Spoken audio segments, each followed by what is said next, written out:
Women have to go through childbirth and taking care of a young kid, but men have one job: to provide. Now the woman, however, can also provide. A working mom is a thing, whilst a stay-at-home dad is not. Are men just weak?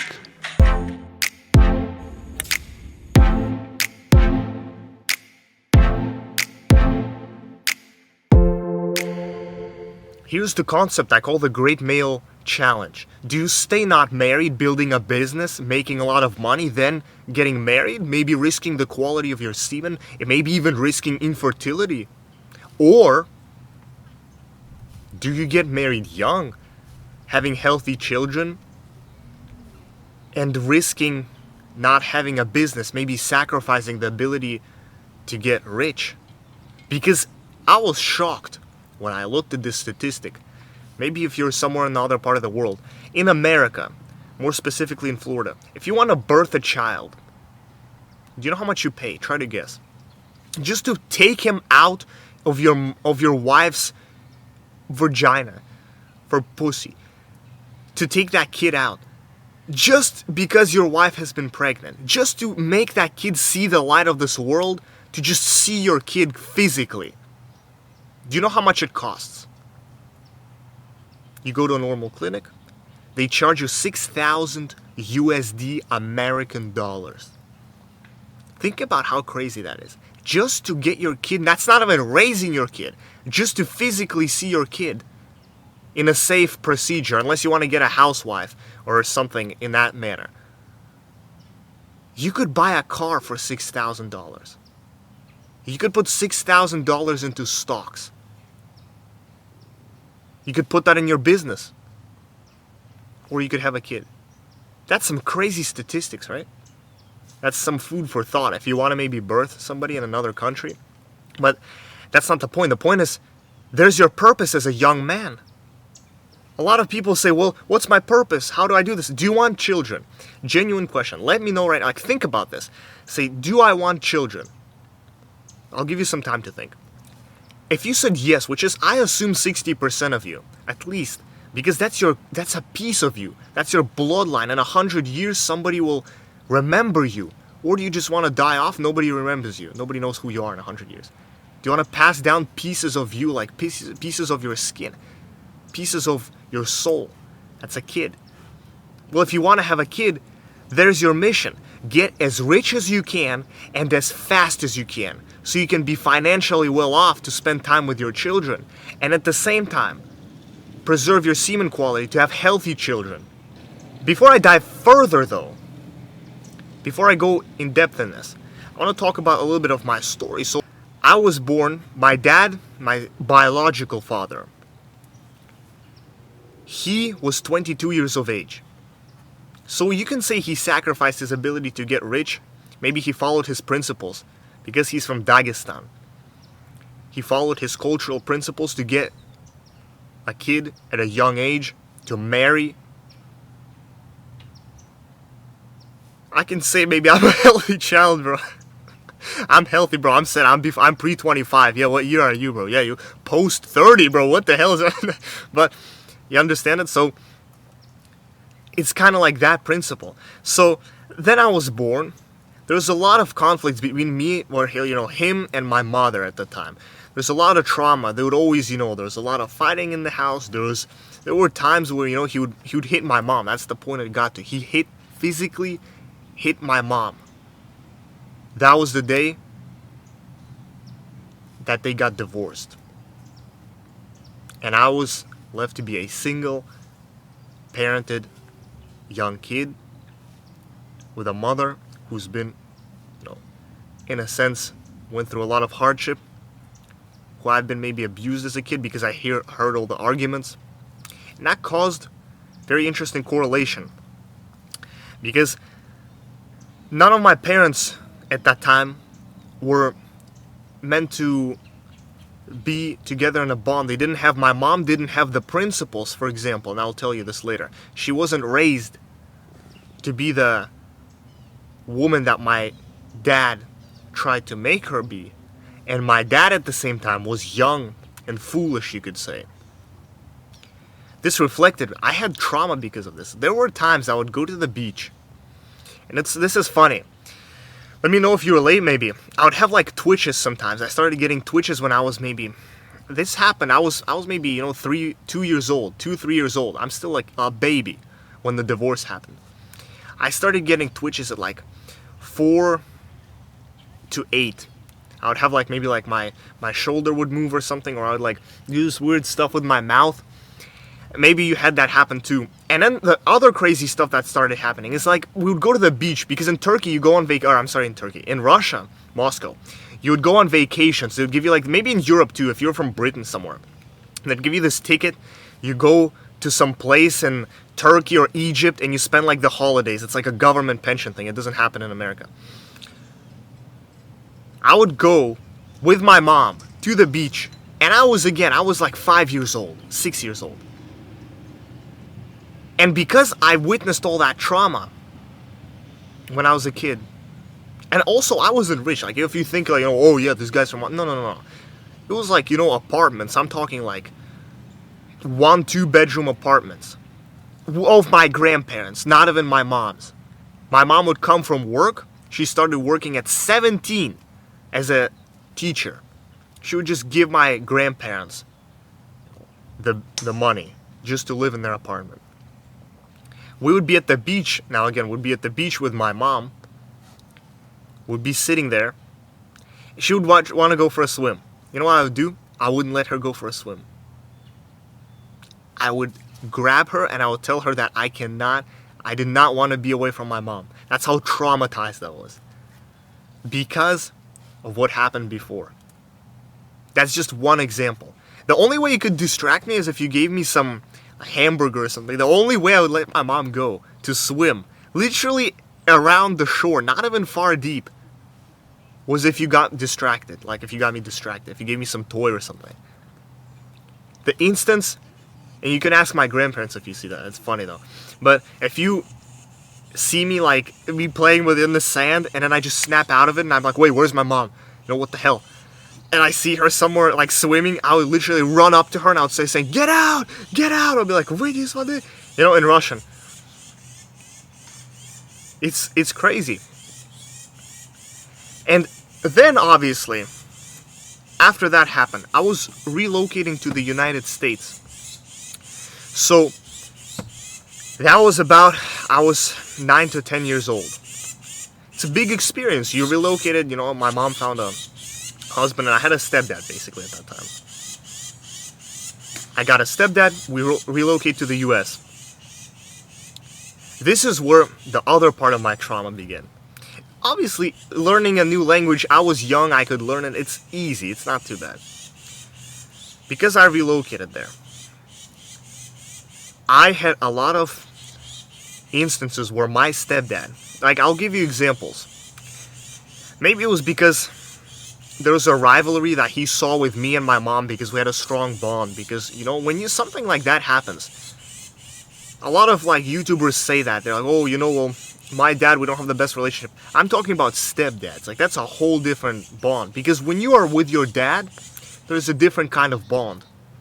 When you're with your dad, who's biological dad, there's just a spiritual connection. Because he had you. You came from his like balls, literally. Stepdad, it's a completely different thing. Especially when he sees you as a competitor for your mom. When you and your mom have a strong bond, and your stepdad sees that, he doesn't want to think that he's not like, oh yeah, this guy's my rival. Obviously not. Subconsciously, it's all subconsciously. This is why we're smart humans. This is why you guys are watching this. Because you want to gain knowledge about yourself. It's not just, oh yeah, this and this and this. You want to understand how your brain works. That's the higher powers of our intellect. I would get to my house, maybe from work, from school, and I hated school. You guys know this. When the teachers come in, I wasn't a bad student, but I was just not a fan of school. When they'd be like, oh yeah, you're leaning back in your chair, you're gonna fall and crack your skull open. Haha, no you wouldn't, bro. That's bullshit. Again, I said that. Give me studies. Give me a freaking study of somebody in the whole entire country who fell in school in a chair and cracked his skull open. That doesn't happen. Stuff in school. I would come home from that miserable place. I already felt out of hand because, you know, I didn't speak English, I had this accent. And with tall people, it's also different. I'll maybe make a video about this. A lot of people who are tall, who are young men, they can either be sort of like weird, or they can be very, very, you know, superior in a sense. So they can either be the best of the best, or they can be just these weird tall kids. I was, at that time, kind of the weird tall kid. In addition to that, I didn't speak very much English, it all piled on. Despite that atmosphere at school, when I would come to my house, my own house, that I was supposed to live in, because I knew that when I come in, my stepdad is going to be angry because he worked a very difficult 9-to-5 job, and he was filled with estrogens. And check out the estrogeneration guide. This is, again, sorry for the plug-in, but this is super important. You can check out the video if you want. I just want your health to be good. I don't want you to be like my stepdad. So I would come in my house and I would just wait there. I would stare at my house, not wanting to come in. I would walk in the back of my house because I knew my dad, my stepdad, would be waiting there to tell me something offensive to me, to tell me, it wasn't like, oh yeah, you're a dumbass. Well, it was sometimes, but it would be more like, you didn't do this, you didn't do that. Why are your grades so bad? Why are you this? I would wait there in the front of my house, not wanting to go in the house because my stepdad would tell me something. He would put me down somehow. I would go to the back of my house and I would just sit there sometimes, waiting for my mom to come in to save me, bro. I was young, so that's acceptable. Obviously now I wouldn't do that, but I would walk in my house sometimes. I'll be cooking at the kitchen and I would come home, you know, at a decent time. I'll give you an example. I'd come home after work. That was a little more recently, a few years ago. I'd come home from work. I'll be trying to cook something, and my stepdad, he has a policy of, you know, not cooking past a certain time, or not eating past a certain time. I think it's like 8 p.m. Or I'm sorry, not 8 p.m. It's 10 p.m. 10 p.m. in the afternoon, at night. I come home. I see that he could have eaten by that time. So I come home and I'm trying to get my apples. I'm trying to get, like, no cooking, just, you know, light snack before I go to bed. Like some Greek yogurt, no sugars. And I see him coming in the kitchen from his office. In the kitchen where I'm cooking. Mind you, I was gone the whole day. The whole day I was gone. He comes in at the exact same time as I'm in the kitchen. And he starts trying to eat something. I was so confused. I asked him, I say, hey, didn't you have the whole day to eat? Like, why are you eating at 10? I thought you said we aren't supposed to eat at 10. I just came from work. I'm grabbing a light snack, you know. He tells me, oh, I finished work too. You're not the only one working. I'm like, what the hell? And he just sits and, like, looks at me. And when your parents maybe they do that stuff. They would just be flossing their teeth. And they would just be looking at you like... It's kind of weird, but stuff like that. And countless instances like that. But I'm grateful now because, again, all that mental pressure, maybe all that stuff that he put me through, even some of the offensive stuff. There wasn't a lot of physical abuse because I was a big kid, bro. I'll whoop your head, right? If this guy touched me, you know, he's 1, 2, he's down. But it wasn't physical abuse. And that's why I recommend a lot of young men get strong too. Like, you know, if you have an abusive father, or if you're a freaking giant 6'3", like 80 pound, 80 kilogram, 80, 90 kilogram kid, he's probably gonna think twice before slapping your butt, you know, and stuff like that. But that doesn't take away from the mental abuse. You can call it trauma again, so that's the other trauma that's been built. But I'm grateful now for this trauma, because obviously it made me into who I am now. But back then I wasn't, trust me, I wasn't. You probably understand that too. Imagine, like, put yourself in my shoes. The biggest thing is also there, that I was constantly on the verge of getting sent back to Russia, because what he would do is whenever I had something going on that's wrong, he would constantly say, oh, your grades are going down. That's not good. Well, he wouldn't say that nice, honestly. He would be like, ты шо, сука, блядь? No, he wouldn't use swear words, but he would be, ты дебил, ты чё, ты тупой, что ли? Ты почему не можешь это сделать? Ты шо, совсем, что ли? Как ты не можешь? Это легкотня. Это школа американская. You know, he'll say like, this is American school, it's easy stuff. And I would just be like, I don't get this stuff. And when I ask him for math, maybe you have that too. You ask your smart dad, because he's an intellectual, he's like a professor. You ask him for advice, he would be like, that's easy. Why can't you do this? You're stupid. And that doesn't really encourage you to ask questions about a specific assignment to your parents. Big parental tip, don't do that to your kids. But stuff like that. I would be, for example, doing something wrong. There was a time when I was really confused. I was trying to, do stuff. I was trying to maybe start businesses. I wasn't sure if I want to go into school. And I was just overall just depressed. It was a very bad period. It was a dark period. Everybody has those dark periods, Me, it was, some problems with women. I was a big simp for this one chick the other time, during that time period. And I was also trying to decide which career path I want to go. I was struggling with school. And in addition to that, I was on the verge of getting sent back to Russia. Because imagine you're like 16 years old, 16, 17 years old.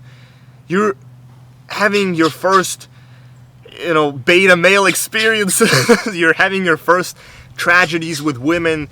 They're not responding because you're not responding. I mean, not like by text. They're physically just not responding to you because you're just this weird kid who is kind of out of place.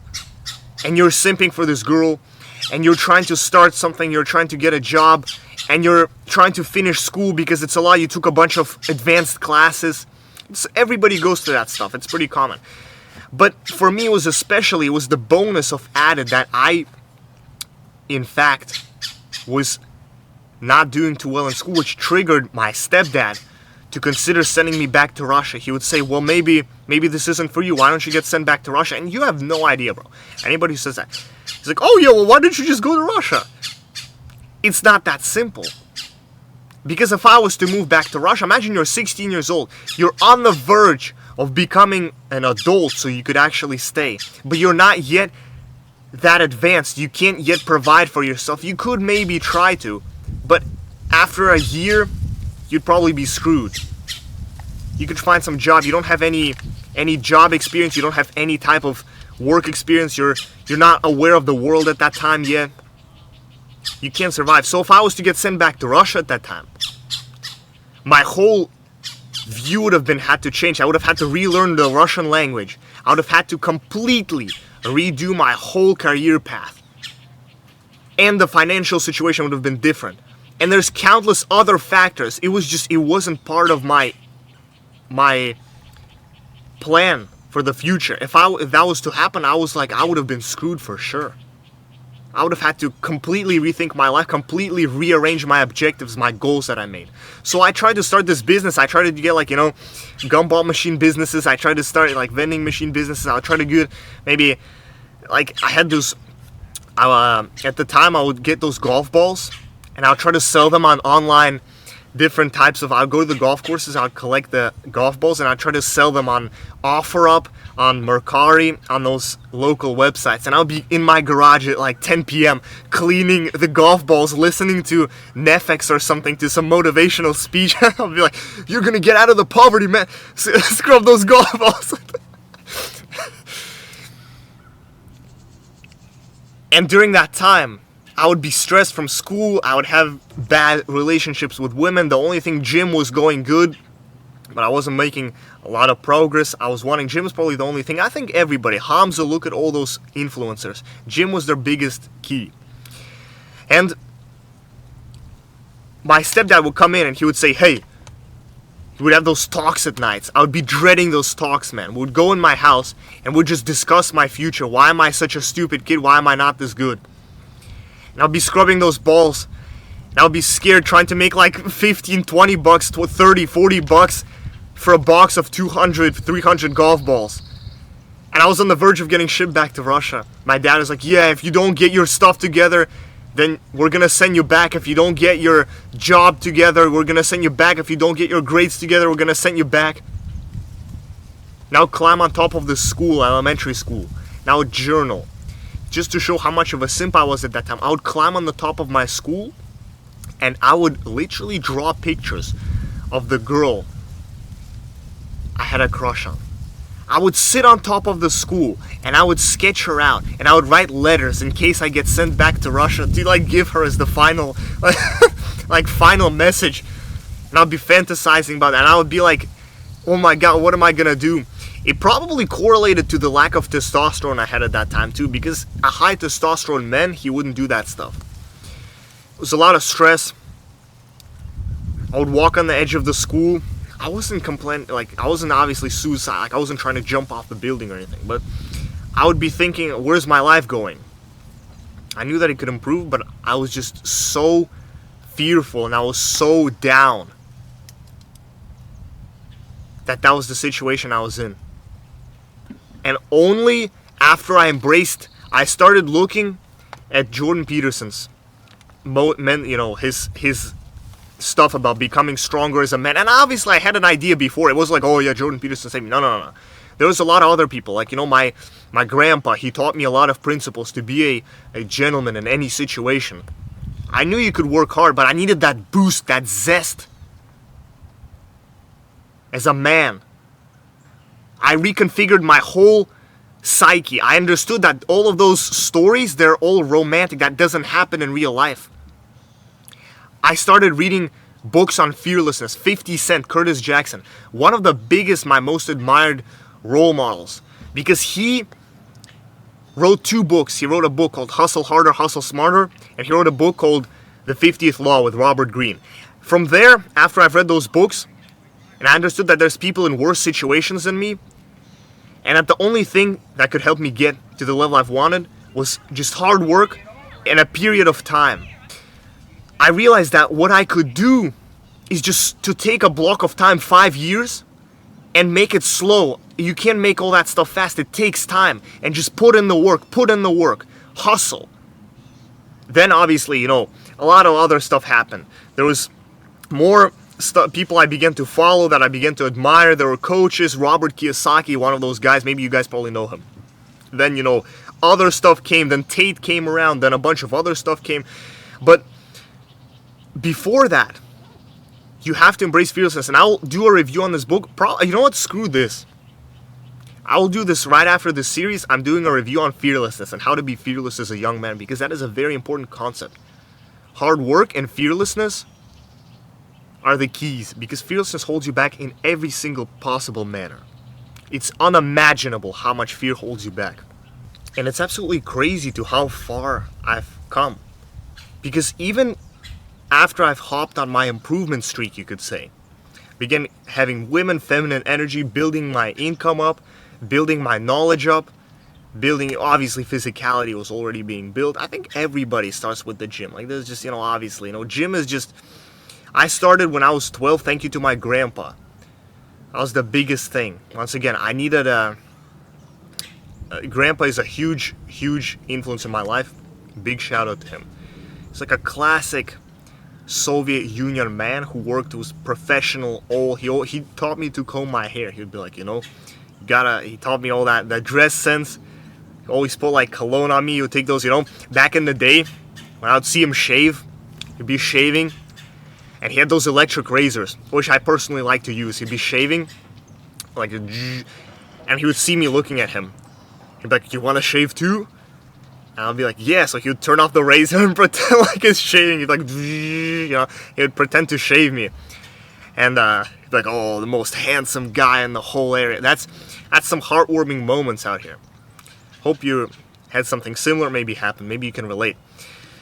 But let's go back to our original discussion. So the key as a man, and the purpose, if you want to have children at least, and in general, is to become as rich as you can, as fast as you can, while being able to spend time with your kids and at the same time preserving your semen quality. It's kind of hard to do that. So let's discuss, well, is there an optimal way? Is maybe one better than the other? What do I think about this? And you could form your opinion about this as well. Well, I personally think, and I'll explain to you why. Contrary to popular belief, it is better to have kids earlier on, at least in my case. Now explain to you why. Now you might be thinking, well, no, there's different levels. In America, hell no. Hell no. Never do that. Unless it's a very high quality woman. I'll get to this in a second. But let me explain to you the reasons really quick why I believe it's better to have a kid young. Because you gotta give me number one is you gotta give me a better reason than to freeze your sperm. Like, bro, unless there's gotta be some better way than to freeze your semen and then to later, hopefully nobody's listening to me. It's okay. It's fine. It's fine. Yeah, nobody. It's okay. You gotta keep your, it's fine. This is what I'm talking about. You can't, base your opinions, because half of these people, again, what have they achieved? Probably not as much as you, especially if you're improving. Okay, somebody hears you talking about something weird. Somebody sees you in a weird way. I walk into a college campus and I have a tank top on. So, oh, this guy's not as muscular. Well, what about you? You're a fat cunt, right? It's stuff like that, and it's absolutely funny. And you know what also is funny? There's a guy, speaking of college, a little off topic, but I'll get to the point in a second. I walked in, he has like purple hair and everything, pink hair, I think. He has like this afro. It's like this chubby kid. He has like an afro. He's a chubby kid, and he's sitting there. He's the guy who wears like flip-flops with no socks to a lecture, which, I mean, I personally think it's kind of weird. Guys, I don't get the whole slide Crocs thing. I really am not a big fan. I think you should dress up a little more stylishly. As a dude, I don't know, it's weird. But no socks as well, that's just next level for me, bro. So, anyway, and he's sitting there, and we got a discussion about, feminism or whatever. He's like, oh, yeah, women are suppressed. Well, he was like, yeah, women are suppressed, actually. And I look at him, and I think, dog, you're fighting for female rights, for women's rights. Look at yourself. You're a man. I'm sure you're not happy. Because he would come in, you can tell, he would always be like, he would always groan, he would do something, he would act tired, he's, no offense, but he had a not the most pleasant odor about him. Which, nothing mean to the guy. Probably, I would assume so, it's because of his mental state, he probably doesn't necessarily enjoy taking care of himself. Big hygiene, unless there's some kind of problem. If he has a problem, then yeah, my bad, bro. No offense. But I highly doubt that. Highly doubt that. He would have probably seen a dermatologist by that time. And he would sit there, and I said, you are a chubby, full of estrogen kid who has gynecomastia, who has blubber, as, a man who's under 20. And you are trying to fight for women's rights, your mental health. Look at your mental health. Brother, what is going on? You're sad. I can see it in you. And you're trying to cover that with a layer of being, oh yeah, I'm pro-women. Women are excelling you. They're whooping your ass. They're beating your ass. Do you think they care about your mental health? Where's the self-respect for yourself? Have some self-respect. Don't you have any pride? I had a girl who didn't message me. I got her phone. She didn't message me for 4 days, 5 days. I said, okay, that's it. And then she messages me back. Oh, this. Ignore her. Why am I putting the amount of time I'm putting into you? Because it's not worth it at this point, at least for me. I'd rather just move on. Do you know how many women there are in this world? Unless it's an exceptional, beautiful woman, which I'm going to get to in a second. Why do you not have a sense of pride? I got that sense of pride after, I will get this into a little later, after I got over my whole period of simping for this girl. That was when I got my sense of pride. I understood why. Why am I going after this girl who's probably not even as ambitious and as intelligent in different realms of life as me? Why? But let's get back to the original point. So the original point is, you have, number one is that obviously mothers are needed more in a man's life. in the first 5 years of his development. For example, myself, I really didn't see the need for it might have been cool if, we tugged around with my dad. Maybe there was some oxytocin hormonal bonding that would have happened with him earlier. But I really did not see any point of needing my dad until I was maybe 8 and onwards. Through my teenage years. That was the point I really needed a dad. Also, why I might consider having kids earlier is, we'll think about the most influential people. You have people like, for example, 50 Cent, Curtis Jackson. He didn't have a father. In fact, his mother got shot, which I'll go into the book a little later if you want to check it out yourself.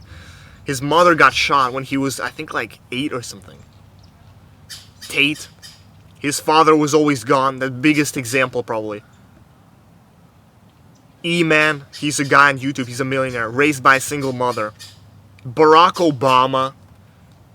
For, the liberal audience. He was also raised by a lack of father figure. He was raised by a mother. He had a lack of father figure. There we go. Then in addition, you have... Maybe you can consider it like being the respect of your dads. Like, you gain a little, I feel like you gain, despite your dad being more away, you gain a little more respect for him. Unless he's been a very good dad. So if it's a mediocre dad, I'd rather prefer him to be away. Because then it goes in the scenario of, okay, now I've grown up. Dad, why are we poor? Oh, son, it's because I spent so much time with you. I've been spent time, hanging out with you when I should have been working. That doesn't sound like a very pleasant conversation, does it? Now, you can obviously be a very good dad. Yes, that might be the right idea. If you're okay financially and you are absolutely being the best dad you can, yeah, you could do that. But if you're just a mediocre dad who tries to spend time with his kid who's in a bad financial situation, that's not good. I don't see the point of that. Then, let's go ahead, we'll dive in. And that's probably not what you heard in. You haven't heard that. You thought maybe your parents, your grandma told you, your old Uncle Bob said to you. Maybe not even that. Maybe your grandpa told you that. You might have said, yeah, well, I made a big mistake. I never married too young. I married young and my whole life was screwed up. Well, are these the people that you want to be like? What are they like? What are they like? Are they happy? Are they successful? Are they what you see yourself as? Like you, when you grow up, do you want to be like them? Because these people, when you are watching stuff like this, they were in high school. They partied. In college, they partied. They didn't consider the stuff we're thinking about right now. They probably now they don't even consider this. When they're like in their 50s, they're probably still not thinking this deep. As deep as we are thinking right now. And you're listening to them. And I say, guys, please, there's a good Russian quote. It says, "Живи своим умом." Live by your own brain. You get some balls, man. Like, yeah, obviously, your parents gave you birth. Your parents gave you all that stuff. But they fed you, you're grateful. You should be grateful to them as well. Feed them, always take care of them. But that doesn't mean that you have to follow their ideology. Why? Why do you have to follow their ideology? If you believe and if you feel that there's going to be something different that's better. If you've calculated the plan in your mind for the future of your life. And you know it's going to work. Get some balls, man. Get some balls. Believe in yourself. Confidence. You want to look like millionaires. Your parents, yeah, they have good advice. But if you don't want to be like them, well, be something different.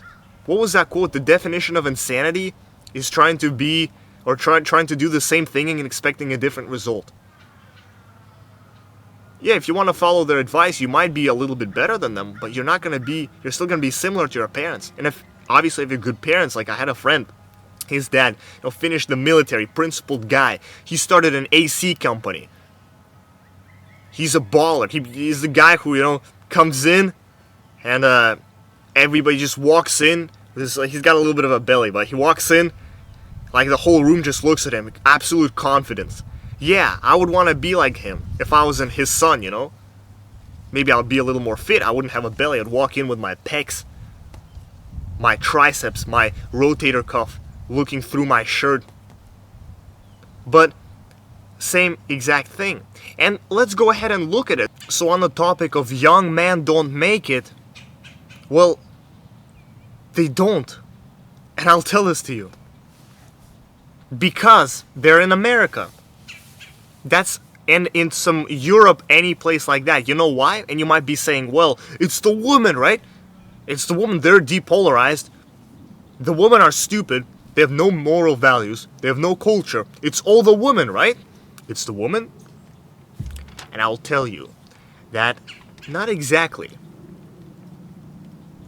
It's 50-50. Because the woman is good.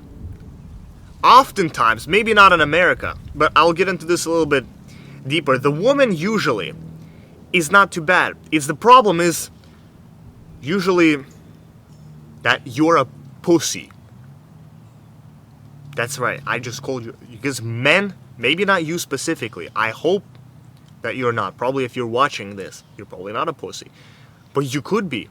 And 90% of men, statistically, are pussies. And I'll give you a prime example.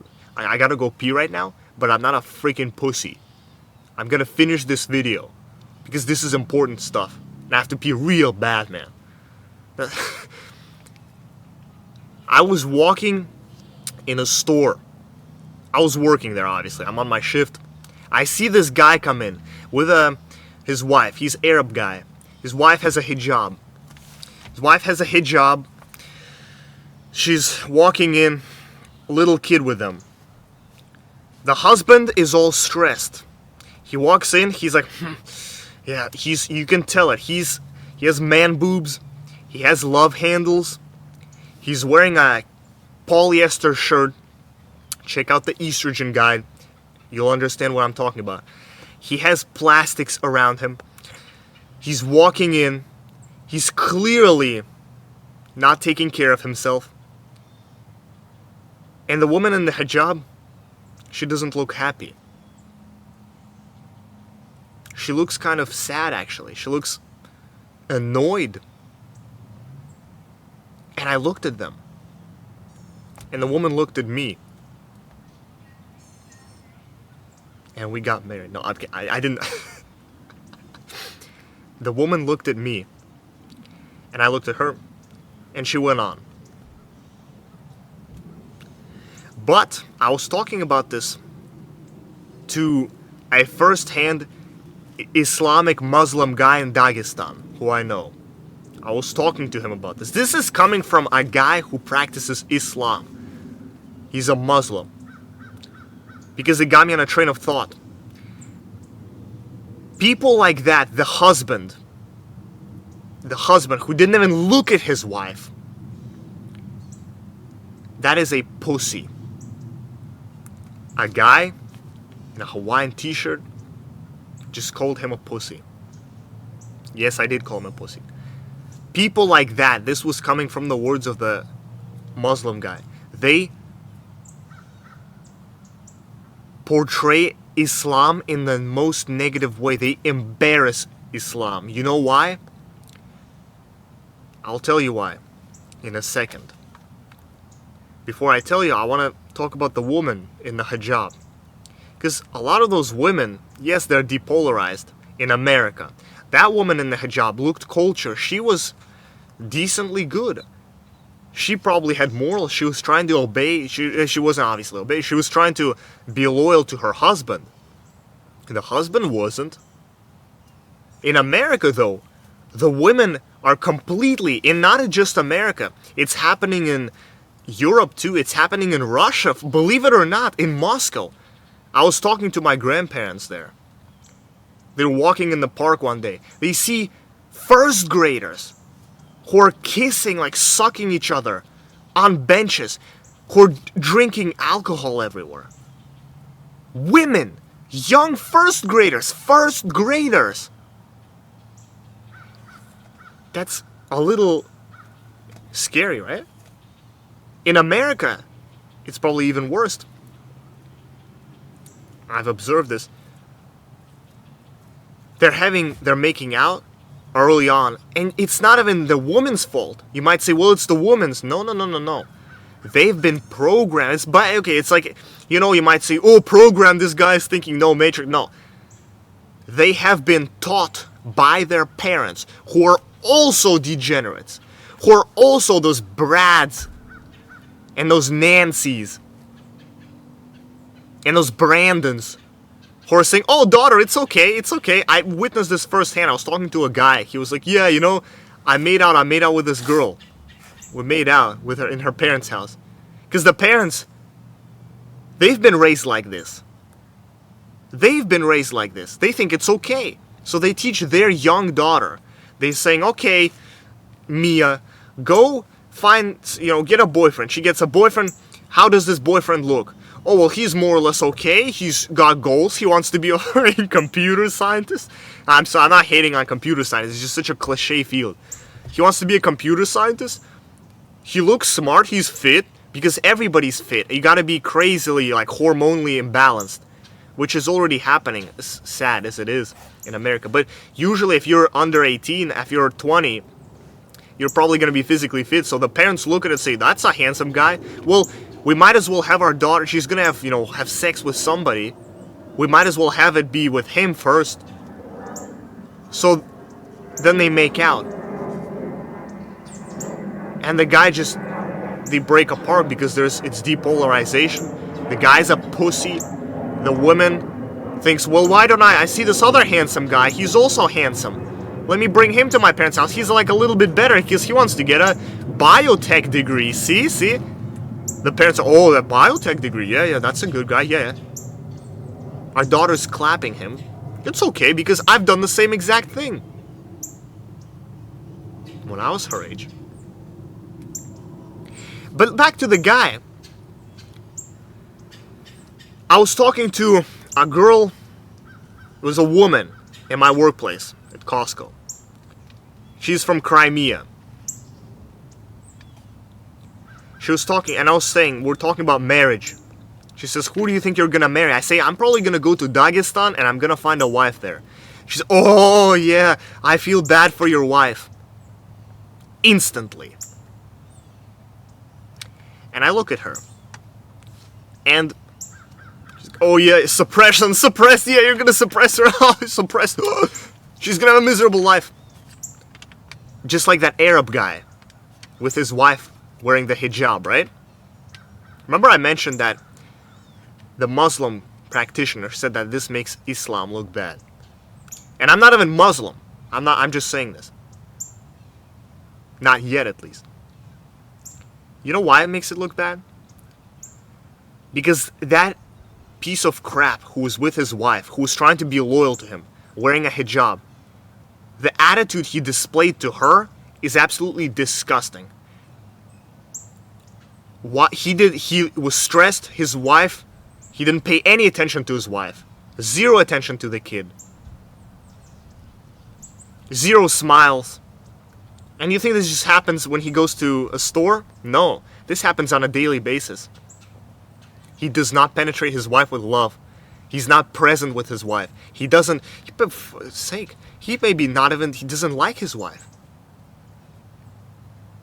And his wife, whilst is trying to maintain the culture, the loyalty to him, and this guy's just being a disgusting cunt. So I thought, if I take a wife, why would she be sad?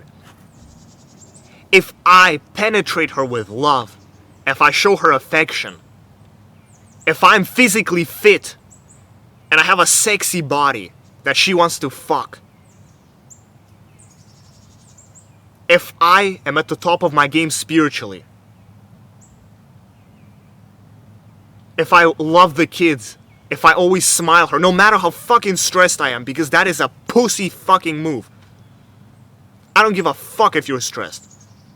Your wife deserves your best attention. If I'm walking with her, and I'm not thinking about something, I'm not on my phone, and I'm grabbing her hand, and I'm talking about how beautiful the trees are today and how grateful I am.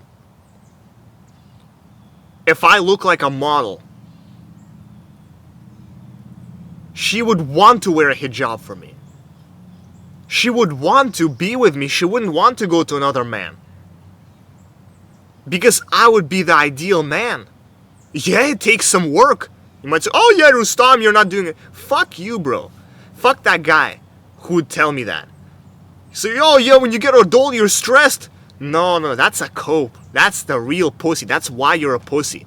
Think about this. In 1950s, in America, when women were supposedly being housewives, the men would come in. Why did the whole feminism ideology start? Well, because the men became fucking pussies. They would come in their house and they would not penetrate their wife with love. They would come in, give me my beer. Don't take off their shoes, dirty rug. The wife is hustling around him, trying to give him love, trying to clean up the house. What is the reward for the wife? For this guy, yeah, he provides for her. That's it. That's why the women became feminists. Because they're like, well, I just can provide for myself. Why do I need this annoying guy who doesn't penetrate me with love, who doesn't look attractive?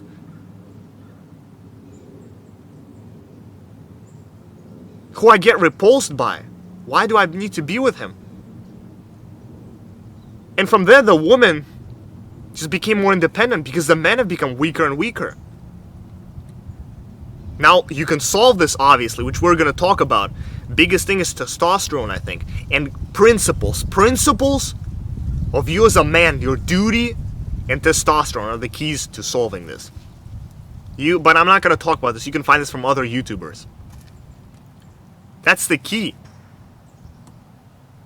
And the perfect combination, therefore, as it appears, is to have some woman who's been raised in a very principled household, who knows if she betrays the man, her family is going to be embarrassed and disgraced.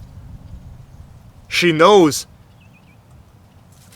that if she goes with somebody else or she leaves, she's not going to feel happy. She's going to be unloyal to her husband. She's going to feel bad for her husband. She's going to feel bad about herself.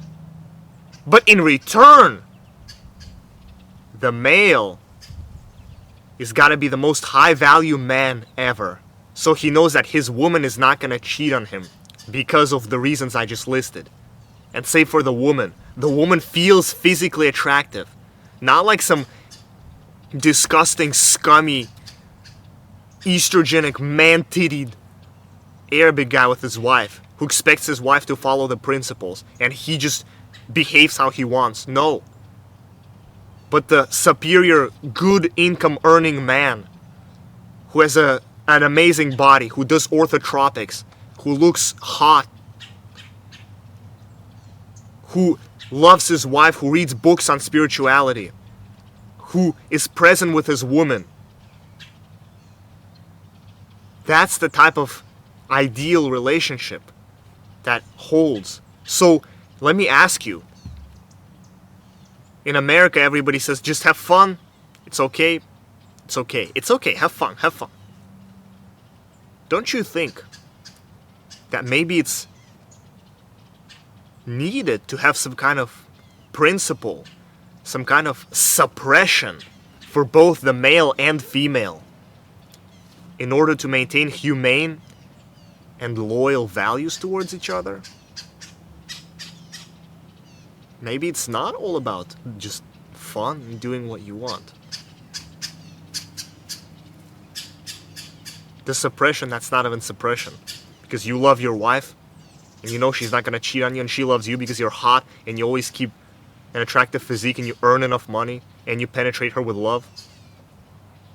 For example, the same thing happened to my parents. Here you go, exactly example. My parents, my dad from Dagestan, he was just too wild and too young and a little bit too strict, maybe not following some of the love penetration rules, expecting my mom to follow some kind of ideology, which my mom wasn't raised to be because she was born in Moscow to Russian parents. Yeah, she had a lot of culture, but she wasn't expecting that.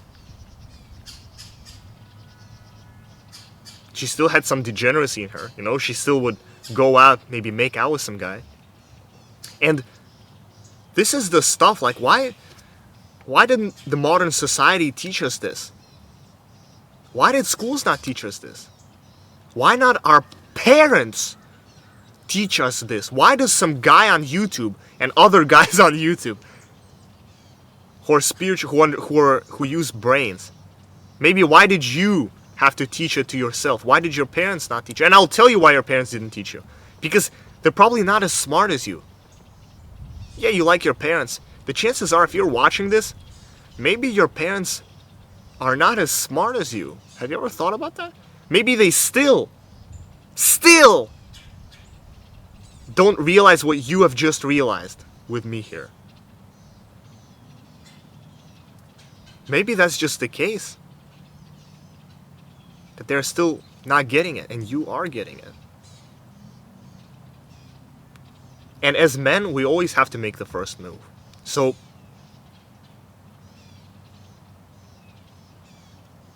why don't we go ahead and dive into it?